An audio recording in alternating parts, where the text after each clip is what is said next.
Bonjour, je m'appelle Julie Cormier.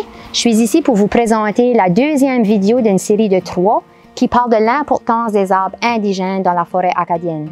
Dans celle-ci, je vais vous parler de leur importance pour la santé des cours d'eau.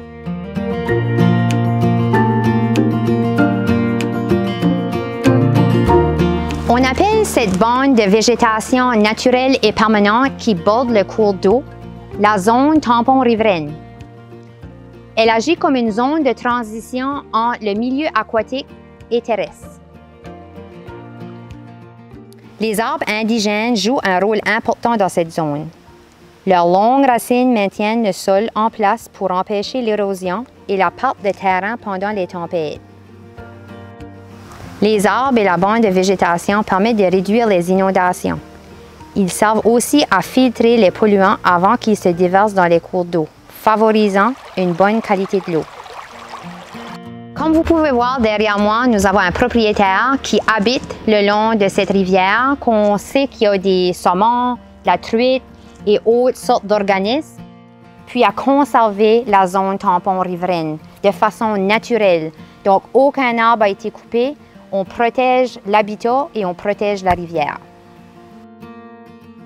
Les arbres le long d'un cours d'eau, c'est tellement important pour de nombreuses autres raisons.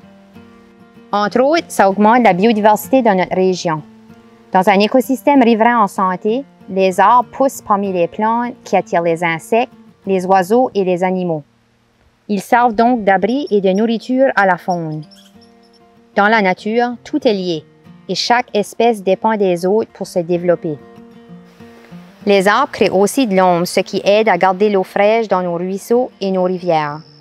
Même à la fin de leur vie, les arbres continuent de jouer un rôle important en formant des habitats pour les poissons. Le lien entre la forêt et les cours d'eau est une relation tellement spéciale. Il y a une connectivité qui se fait entre les deux qu'on doit reconnaître et respecter. En tant que citoyens, nous avons tous un rôle à jouer dans la protection de la forêt et des bandes riveraines. Je vous invite à parcourir les sentiers de la région pour découvrir les merveilles de la forêt acadienne. Dans la troisième vidéo de cette série, nous allons vous montrer les étapes à suivre pour planter un arbre dans votre cour.